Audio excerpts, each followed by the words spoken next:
Hey there, gang. So we've got another Yamaha. This one is an FG160E, which includes a pickup and some knobs. It's basically their version of the Gibson J160E. I mean, they even use the same model number. The Beatles acoustic, the one that you hear on all those early Beatles tunes. Figuring out the Yamaha serial numbers and dates can be a little tricky sometimes. In the 70s, they went through a number of different systems and labels, and they were being built in several different places too. This one has a tan label and a 5-digit serial number, which leads me to believe it was built somewhere between 1973 and 75. And this was made during that period when electronics manufacturers wanted to wrap everything in brown plastic to give it that more earthy, natural appeal. This is in decent shape, but again, the action has crept up.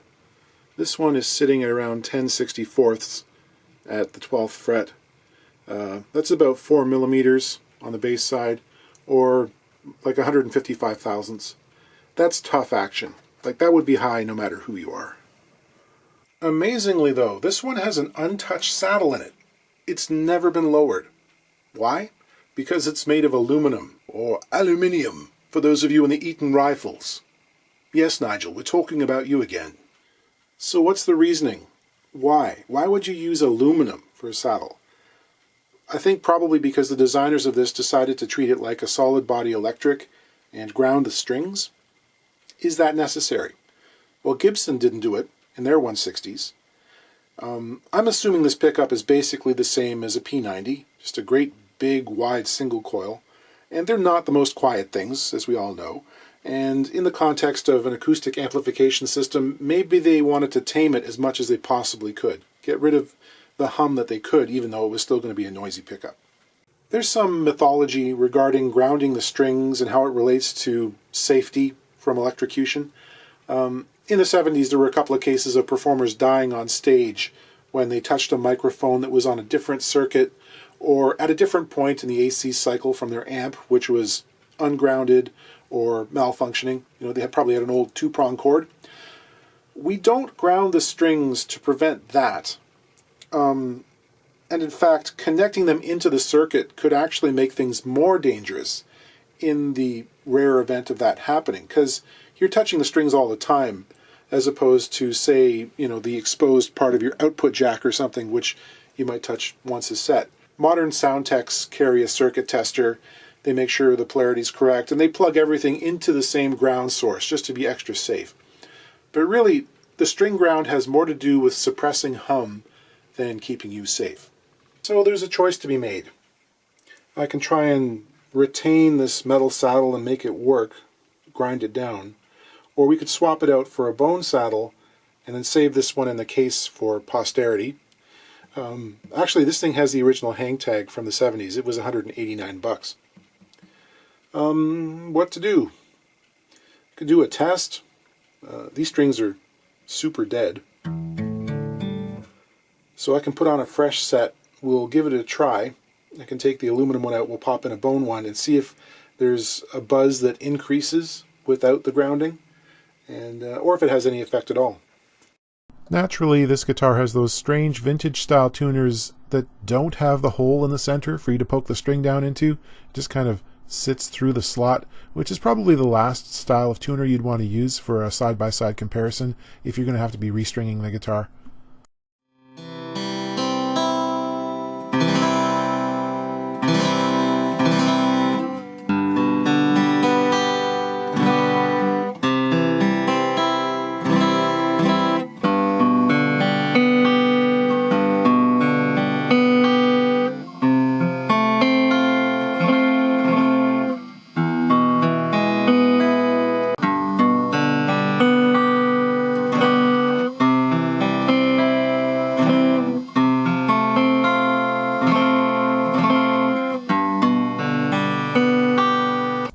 Amplified. I heard no difference in noise ratio between the two, and since the bone sounded much better to me, unamplified, that's the one I'll go with. I'll just take a measurement here to see how low we can go, practically, with the saddle height. Here you can see the grounding wires just sitting loose in the bottom of the saddle slot. It limits the contact with the bridge, too. So I tied it to the pickup cable, in case anyone wants to use it in the future. I'm sanding the saddle blank to thickness. I find it helps if I reverse it end for end frequently. Just keeps it more even. I'll measure the saddle slot with my dial calipers, and I can use those to transfer the length to the blank. This is a very accurate way of doing it. I can saw right to the pencil line, which leaves enough for sanding and ensures that the saddle's not going to be flopping around to and fro in the slot. There's nothing worse than that. I like a nicely fit saddle. Because I know roughly how tall the saddle's going to be, I can mark it and saw off the excess, trying not to saw into my fingers, and flatten the bottom. I use a radius sanding block to establish the profile of the top of the bridge. So that is as low as you would ever want to go. Just over a 1/16 of an inch exposure here. It's not ideal, but it's what we have to do in order to get halfway decent action. And to accommodate such a low saddle, I'm going to also slot the bridge pin holes here, making a pathway for the strings so that there's some break angle. So we can put this one in the books. Much more fun to play now. It reduced the action by almost 30%, which is a good thing. And yeah, it sounds okay. I like this guitar.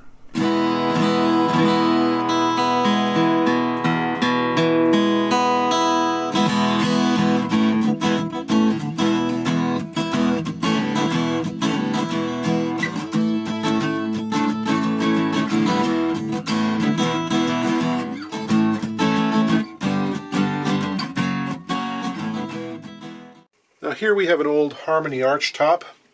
This is a Monterey H950. They made these from the late 30s all the way into the early 70s. So there's a lot of them out there.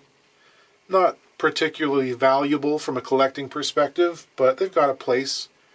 And this one's been modified with a pickup. I'm not mad at that. These make pretty good rockabilly conversions. And I've mentioned in the past that they're great to learn on if you want to get into repair, because they don't cost a mint, and usually you can tune them up into a pretty decent guitar. It's a pretty fun stencil. Quite a few of these have tops that have sunken. The owner got this as part of a trade, and he thought it was basically a wall hanger. It had really dried out and the top had dipped, but he humidified it a bunch, and now he says it's been stable for 3 months. How do you know when a guitar is super dry? It's really kind of a judgment call. You need to know what you're looking at, but usually parts that should be arched will be flat, or if they're flat, supposed to be flat, they'll have a dipped appearance, especially on like fingerboards and stuff. They'll have a sort of a reverse curve. When they get like that, I'll usually put them in a garbage bag with a washcloth in it, not touching the guitar, and I'll hang it up for a few days to really kind of give it its own environment and force the humidity into it. Speaking of which, if you hear sound in the background, a hissing noise, it's my humidifier, because it's below 0 here and really dry, so I've got to try and keep things moist. These are made of birch plywood. They made them in a number of colors. There's a dark burgundy sunburst that's really snazzy. Most of them have this decorative faux finish figured maple effect across the light areas of the burst. When you think about it, I mean, that really wasn't necessary, but they had some pride in the appearance, and they figured it was worth taking an extra minute or two to airbrush on the flame. The pickup seems to be a Kent Armstrong. It mounts to the bottom of the pickguard. This is not a super cheap pickup either. I had a look inside, and the pots are alphas. It's hard to tell when it was installed. I couldn't see the date codes. You could also route one of these out for a humbucker, or maybe a P90. But you got to note that these guitars sometimes don't have a lot of space between the strings and the top in the neck position, so you got to be careful, you know, how much clearance you have. The owner wrote me a nice to-do list. So what does it need? First of all, he says the nut is big, ugly, and not glued in place. And we can see here that, you know, an attempt has been made. This looks like a piece of plastic gift card or something under there. I'm not sure it's entirely necessary because there's quite a lot of clearance in the first position here. The gap between the string and the first fret is substantial. So we'll clean that up and see if we can make a different kind of shim if it needs it. So I'm going to make him a new saddle top. He sent along this inexpensive Amazon bridge, but looking at it, I can tell it would probably take me longer to modify this than to simply make him a new top there, because this is quite a bit taller, thicker. I'm not sure this arch matches up. It's got these little lengths of fret wire stuck into curved sections of the rosewood. And stylistically, I'm not sure if that's really in the pocket, if you know what I mean. We can probably do something a bit more elegant for him. Plus the other thing is the bottom or base of this bridge is really nicely fit to the top arch of the guitar.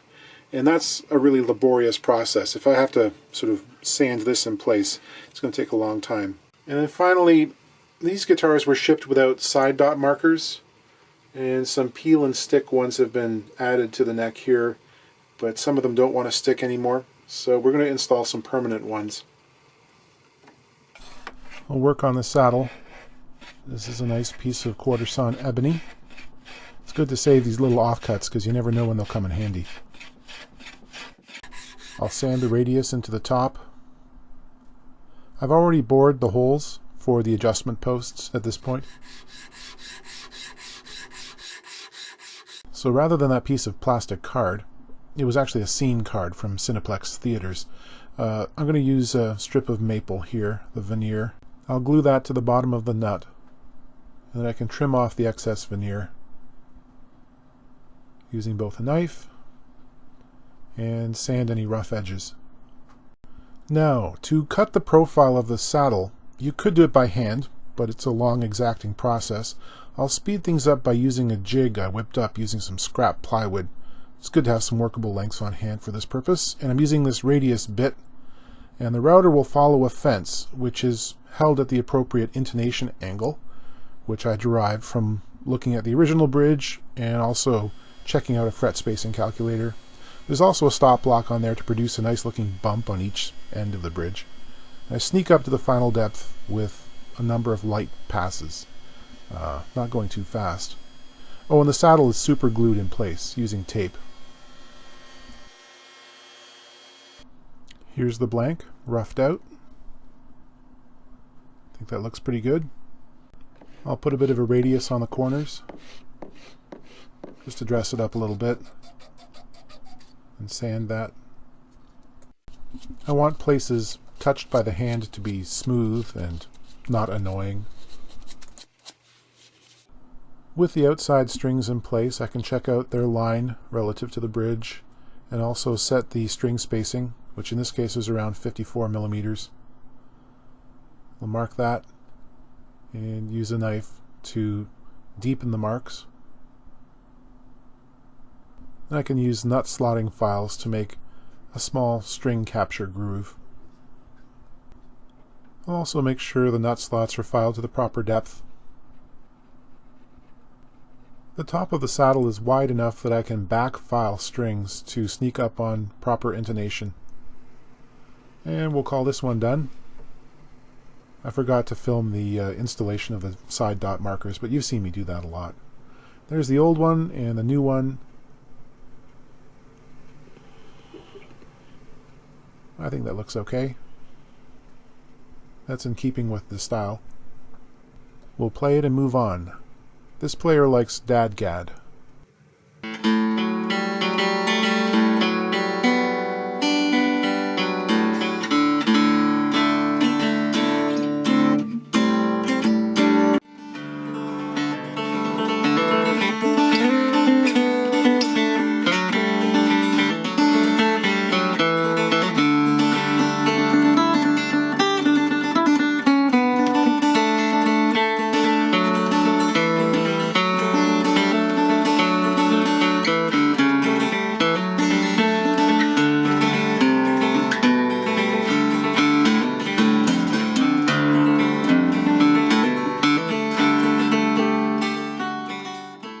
And finally, we've got a Kalamazoo.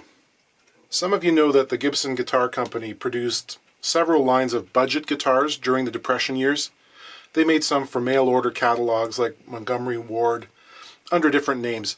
Kalamazoo was their in-house budget line, and they made these between 1933 and the early 40s. This one is, for all intents and purposes, an LOO with laminated sides and back and without an adjustable truss rod. Interestingly, this one has bird's eye maple veneer for the sides and flamed maple for the back. But you can see that the bird's eye ended up in the interior. So this plywood has premium wood on both sides. It's a little bit of a mismatch, but I think it gives it character. It's kind of nice. This is the Oriole model. They put a bird on it. I think it's from around 1940. It doesn't need a lot of work. It's just here for a setup or preventative maintenance. I saw it about 4 years ago, and the owner just wants to make sure nothing unexpected is going on with it and that it's within spec in terms of adjustment. These things are prone to soundboard cracks, as are a lot of Gibsons from this era. I'm not sure what the humidity control was like there in the 30s, but it's compounded by what I call the ovation syndrome. The plywood structure is very rigid and doesn't want to move seasonally, where the top wants to expand and contract. So if you get one that was built in the summer, this is what happens. There's just nowhere for it to move and they pull apart. I'm going to inspect all these cracks and make sure they're holding together. They look good to me. We'll see. Some other little quirks, like for a budget guitar, they added a white-black purfling line around here, on the back side only. There's no purfling on the top. The necks from this era are really comfortable to me. They've got a rounded profile. They're not too thin, not too thick. They're just right. I like them a lot. The action on this is okay. It's around 7/64 on the bass side, slightly less on the treble. Kind of par for the course for these old guitars. The neck relief is a bit much, however. It's around 16 or 17 thousandths at the 6th fret. There's not much I can do about that in a guitar with no truss rod. Sometimes if it's really extreme, I can heat the neck up and then clamp it into a back bow, sort of reversing the curve. That's hit and miss though. They can spring back in some unpredictable ways. If this was any more bowed, I might try that. I think if it's around 20 thousandths is my threshold. If you got that much forward bow in the neck, it's time to do something. People ask me how to look after these old guitars, and the main thing I'd stress is when you're through playing it, detune it. You don't have to take it all the way down where there's no string tension at all, but if it's going back in the case for a week or two, just take it down to C. Yeah, you'll spend a few minutes tuning it up again, but it's probably worth it in the long run. And as always, it's much better to keep them in a case. They look good on the wall, but it's not optimal conditions. If you really want to preserve it, keep it in the case.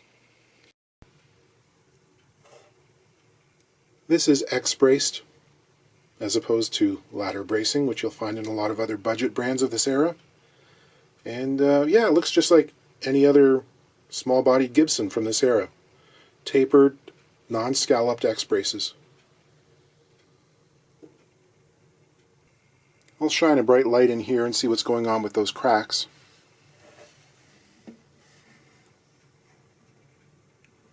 Things seem to be holding together. Let's clean up the board a little bit here. These first 4 or 5 frets are starting to get pretty pitted by the strings, especially on the B string here. They're low frets to begin with, so there's not much to recrown. We might be getting towards the time when a partial refret is necessary. They're still playing cleanly right now, so it's probably okay for today. I'm using the 3-cornered file here to knock off the corners and pull the edges of those divots inward toward the center of the fret. These actually cleaned up pretty nicely. They weren't quite as bad as they could be. After sanding and polishing them, they're hardly noticeable. The frets are pretty low though. With the top of the bridge taped off, I'm going to slightly file down the height a little bit, and then I'll recrown it. I'm doing it from the top rather than the bottom like I normally would, because this is the old style through saddle and the ends taper to nothing. If you sand it on the bottom, it just gets smaller in the slot. It doesn't look right. Thanks for joining me for some setups. This has been fun.